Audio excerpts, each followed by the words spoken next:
Hello friends, good morning everybody, welcome back to my channel. আশা করি সবাই ভালো আছো। আজকে আমরা আবারও দারুণ ইন্টারেস্টিং কিছু সাধারণ জ্ঞান বা জেনারেল নলেজ নিয়ে হাজির হয়েছি। আশা করি তোমাদের ভালো লাগবে। চলো তাহলে ভিডিওটি শুরু করা যাক। আজকের প্রথম প্রশ্ন বা জিকে, কোন দেশের সরকার সন্তান জন্মগ্রহণ করলে পুরস্কার দেয়? অপশান আছে দেখো, সিঙ্গাপুর, জাপান, চীন, পাকিস্তান। অর্থাৎ বিভিন্ন দেশের সরকারের কিন্তু বিভিন্ন ধরনের নিয়মকানুন রয়েছে।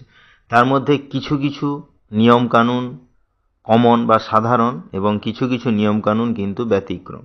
সেরকম এমন কি কোনো দেশের নাম আমাদের জানা রয়েছে যে দেশের সরকার সন্তান জন্মগ্রহণ হলেই পুরস্কার দেয়? চলো তাহলে আজকে আমরা সেটি জেনে নিই।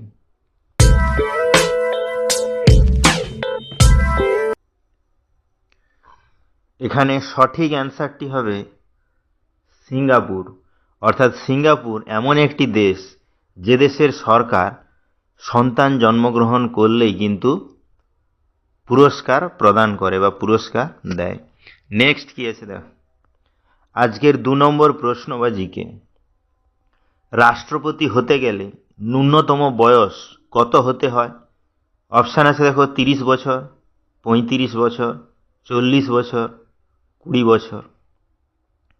অর্থাৎ বিভিন্ন জায়গায় বা বিভিন্ন ক্ষেত্রে চাকরির সুবাদে বা যে কোনো কিছু পদে যোগদানের জন্য কিন্তু ন্যূনতম বয়স থেকে থাকে।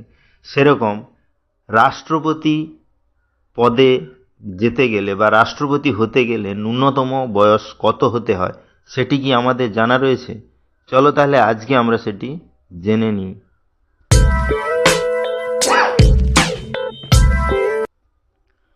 এখানে সঠিক অ্যান্সারটি হবে 35 বছর। অর্থাৎ রাষ্ট্রপতি হতে গেলে ন্যূনতম 35 বছর বয়স হওয়া প্রয়োজন বা বাধ্যতামূলক। নেক্সট কি আছে না, আজকের 3 নম্বর প্রশ্ন বা জিকে, সর্বপ্রথম বই তৈরি করেছিল কোন দেশ? অপশান আছে দেখো, জাপান, চীন, ভারত, আমেরিকা। অর্থাৎ বই কিন্তু ছোটবেলা থেকে সবাই আমরা পড়ি বা স্টাডি করে থাকি। বিভিন্ন ধরনের বই আছে। যে কোনো মানুষই ছোটবেলায় সর্বপ্রথম কিন্তু তাকে বই বই পড়া শিখতে হয় বা বই নিয়ে স্কুলে যেতে হয়, কলেজে যেতে হয়, প্রাইভেট টিউশন যেখানেই যাও বই খাতা সঙ্গে নিয়ে যেতে হয়। তাহলে সেই সর্বপ্রথম কোন দেশ বই তৈরি করেছিল সেটি কি আমাদের জানা রয়েছে? চলো তাহলে আজকে আমরা সেটি জেনে নিই।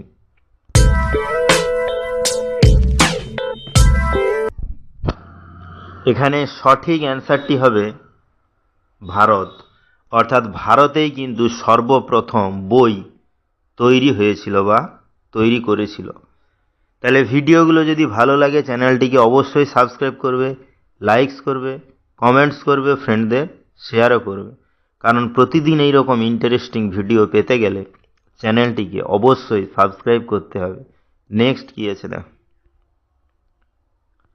আজকের 4 নম্বর প্রশ্ন বা জিকে, কোন পশু সবচেয়ে বেশি অলস? অপশান আছে দেখো, হাতি, উট, জিরাফ, সিংহ। বিভিন্ন ধরনের পশু থেকে শুরু করে মানুষ থেকে শুরু করে সবাই কিন্তু এক রকমের কাজ করার ক্ষমতা বা শক্তি থাকে না, বা সবাই একই রকম পরিমাণে কর্ম করতে বা কাজ করতে কিন্তু আগ্রহী নয়। তাহলে এমন কি কোনো পশু নাম আমাদের জানা রয়েছে যে পশু অন্যান্য সকল পশুর চেয়ে সবচেয়ে বেশি পরিমাণে অলস? চলো তাহলে আজকে আমরা সেটি জেনে নিই।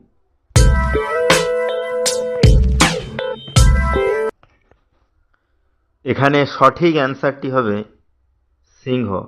অর্থাৎ পশুদের মধ্যে অন্যান্য সকল পশুর চেয়ে সিংহ কিন্তু সবচেয়ে বেশি অলস। নেক্সট কি আছে, আজকের 5 নম্বর প্রশ্ন বা জিকে, গান্ধীজির আগে ভারতীয় টাকার নোটে কিসের ছবি ছাপা হতো? অপশান আছে দেখো, অশোক স্তম্ভ, তাজমহল, ইন্ডিয়া গেট, সিংহ। অর্থাৎ বর্তমানে আমরা ভারতীয় যত ধরনের টাকার নোট দেখে থাকি তাতে কিন্তু গান্ধীজির ছবি ছাপা থাকে বা মুদ্রিত হয়ে থাকে।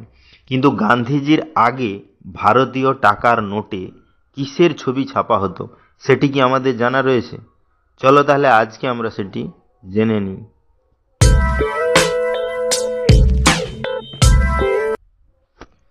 এখানে সঠিক অ্যান্সারটি হবে অশোক স্তম্ভ। অর্থাৎ গান্ধীজির আগে ভারতীয় টাকার নোটে কিন্তু অশোক স্তম্ভের ছবি মুদ্রণ করা হতো বা ছাপা হতো। নেক্সট কি আছে দেখো, আজকের 6 নম্বর প্রশ্নবাজিকে অস্কার পুরস্কার কোন ক্ষেত্রে দেওয়া হয়? অপশান আছে দেখো, খেলা, সিনেমা, শিক্ষা, চিকিৎসা। অর্থাৎ বিভিন্ন ক্ষেত্রে আমরা কিন্তু বিভিন্ন ধরনের পুরস্কার বা প্রাইজ আছে সেটি আমরা জানি, এবং বিভিন্ন সময়ে বিভিন্ন মানুষরা বা গুণীজন ব্যক্তিরা বা যারা সর্বোচ্চ হয় তারা কিন্তু বিভিন্ন ধরনের পুরস্কার পেয়ে থাকে। সেরকম অস্কার পুরস্কার কোন ক্ষেত্রে দেওয়া হয় সেটি কি আমাদের জানা রয়েছে? চলো তাহলে আজকে আমরা সেটি জেনে নিই।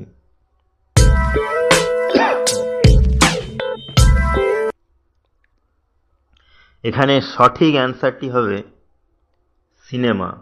অর্থাৎ অস্কার পুরস্কার সিনেমা বা চলচ্চিত্রের ক্ষেত্রে কিন্তু দেওয়া হয়ে থাকে বা প্রদান করা হয়। নেক্সট কি আছে দেখো,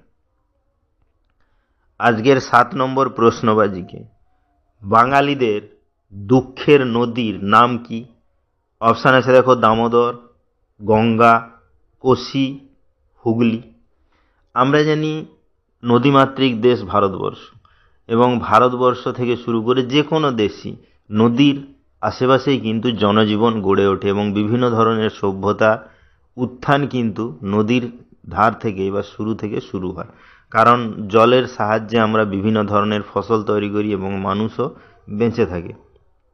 তাহলে বাঙালিদের দুঃখের নদীর নাম আমাদের কি জানা রয়েছে? চলো তাহলে আজকে আমরা সেটি জেনে নিই।